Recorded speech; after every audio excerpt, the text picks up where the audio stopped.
Self confidence, खुद एतमादी क्या है? अगर इसको डिफाइन करना हो तो ये डिफाइन करने से ज्यादा, सुनने से ज्यादा देखने से समझ में आता है। अगर किसी को सेल्फ कॉन्फिडेंस समझाना हो तो उसे अगर हम बताना शुरू कर दें तो उसको इस तरीके से शायद समझ ना आए, लेकिन अगर हम उसको दिखा दें तो उसको कॉन्फिडेंस नजर आ जाएगा। किसी दूसरे पर एतमाद होने का आमतौर पर यह मतलब होता है कि हम उस पर ट्रस्ट करते हैं, उसकी एबिलिटीज पर, उसकी क्वालिटीज पर, उसके फैसलों पर। सेल्फ कॉन्फिडेंस का मतलब यह भी है कि हम अपने बारे में क्या सोचते हैं, क्या फील करते हैं, और दूसरे लोग हमारे बारे में कैसा फील करते हैं, क्या राय रखते हैं हमारे काम के बारे में, हमारी परफॉर्मेंस के बारे में। अक्सर लोग जो खुद एतमादी की कमी का शिकार होते हैं उनको शायद सही तौर पर अंदाजा नहीं होता, लेकिन उनके अंदर कुछ ऐसी आदतें होती हैं, कुछ ऐसे काम वो अनकॉन्शियसली कर रहे होते हैं जो उनके एतमाद को कम करते हैं, जो उनके अंदर खुद एतमादी की कमी का बायस बन रहे होते हैं और उनको ये पता ही नहीं होता। तो आज हम उन्हीं आदतों को डिस्कस करेंगे। तो सबसे पहली आदत है अपना ख्याल ना रखने की आदत। अपनी सेहत का, अपने लिबास का, अपनी अपीयरेंस का ख्याल ना रखने की आदत। जब आप अपनी अपीयरेंस का ख्याल नहीं रखते, कपड़े साफ सुथरे नहीं पहनते, आपसे स्मेल आ रही होती है, शेव बड़ी होती है, आपने बाल नहीं कटवाए होते या आपका पेट निकला हुआ है, तो आप सोचें कि आपकी अपने बारे में क्या फीलिंग होगी, क्या राय होगी। और जब आप किसी से मिलेंगे तो आप कैसा फील करेंगे। और उसकी बजाय अगर आप फिट स्मार्ट हैं और आपने नहा धोकर साफ सुथरा लिबास पहना हुआ है, अच्छा लिबास पहना हुआ है, तो आप कितना कंफर्टेबल फील करेंगे, कितना कॉन्फिडेंट फील करेंगे, आप अपने बारे में अच्छा फील करेंगे और लोगों से मिलते हुए भी आपके एतमाद में इजाफा होगा। बाज लोग अनकॉन्शियसली अपनी अपीयरेंस का इतना ख्याल नहीं रखते, हालांकि ये आपकी खुद एतमादी के लिए बहुत जरूरी है।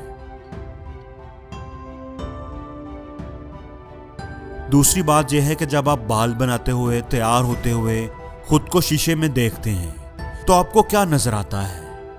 क्या आपकी नजर खुद में मौजूद, अपने चेहरे में मौजूद किसी छोटी सी मामूली सी खामी पर होती है, किसी कमी पर होती है?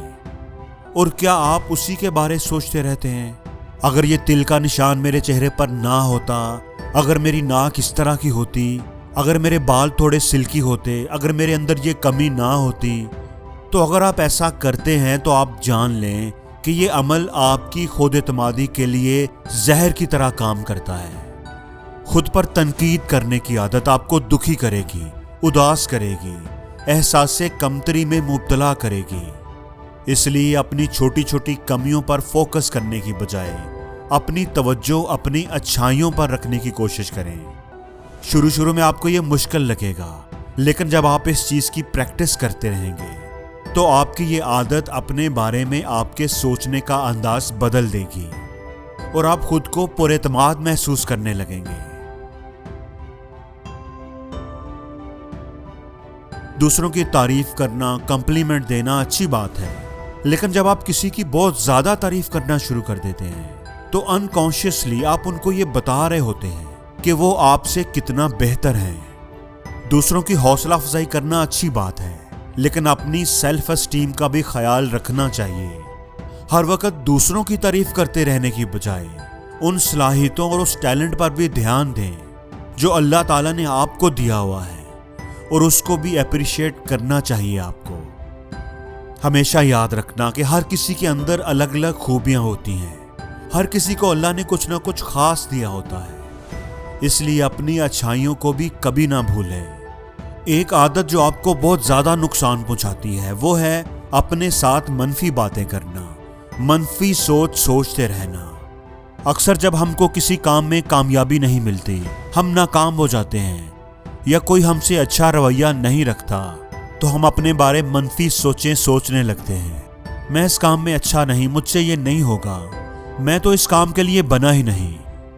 बदकिस्मती से अपने बारे में जो मनफी बातें हम खुद को बताते हैं उन पर हमारा माइंड पॉजिटिव बातों की निस्बत जल्दी यकीन कर लेता है, और वक्त गुजरने के साथ साथ हमारी ये सोच हमारी इज्जत नफ्स को, हमारी खुद एतमादी को मुतासर करती है اور ہمارے لیے خود پر یقین کرنا اور اپنے گولز کو اچیو کرنا مشکل ہو جاتا ہے۔ دوستو، اگلی عادت ہے ہر وقت معذرت کرتے رہنا۔ اگر آپ جا رہے ہوں اور کوئی آپ سے ٹکرا جائے تو کیا آپ بھی سوری بولتے ہیں؟ چاہے غلطی آپ کی نہ بھی ہو، سوری بولنا اچھی بات ہے۔ غلطی ہو جائے تو معذرت کر لینی چاہیے۔ لوگوں سے نرم رویہ رکھنا، خوش اخلاقی سے پیش آنا بہت اہم ہے۔ لیکن اگر آپ ہر وقت ہی سوری بولتے رہیں گے اور لوگوں سے نرم مزاجی سے پیش آتے رہیں گے تو آپ کی یہ عادت آپ کی خود اعتمادی کو کم کر دے گی، کیونکہ اس سے ہمیشہ آپ الزام اپنے سر لے لیں گے اور پھر آہستہ آہستہ دوسرے بھی سوچنے لگتے ہیں کہ غلطی آپ کی ہی ہے۔ اس لیے ان چیزوں پر کبھی بھی معذرت نہ کریں جہاں آپ کی غلطی نہ ہو، اور معذرت بھی تبھی کرنی چاہیے جب آپ کو معذرت کرنے کے لیے کہا جائے، ورنہ اس کی اہمیت نہیں رہتی۔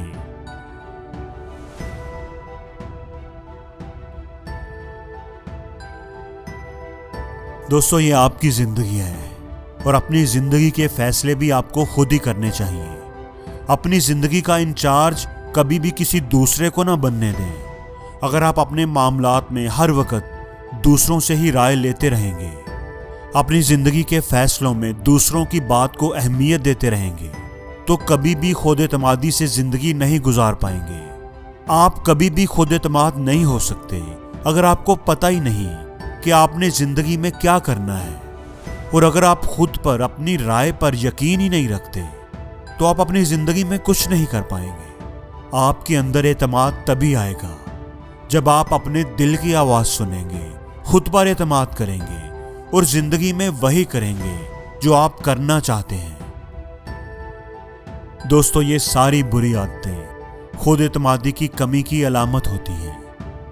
ان میں سے کچھ عادتیں ایسی ہیں جن کا بظاہر ہمیں کوئی نقصان نظر نہیں آتا، لیکن اگر ان کو ایک لمبے عرصے تک نظر انداز کیا جاتا رہے تو یہ ہمارے اندر خود اعتمادی کی کمی پیدا کرتی ہیں۔ اس لیے ضروری ہے، بہت ضروری ہے کہ ہم ان عادتوں کو نوٹ کریں اور انہیں بدلنے کی کوشش کریں، اور زندگی میں ہر روز کچھ نیا سیکھو، نیا سوچو، نیا کرو، لرن کرو۔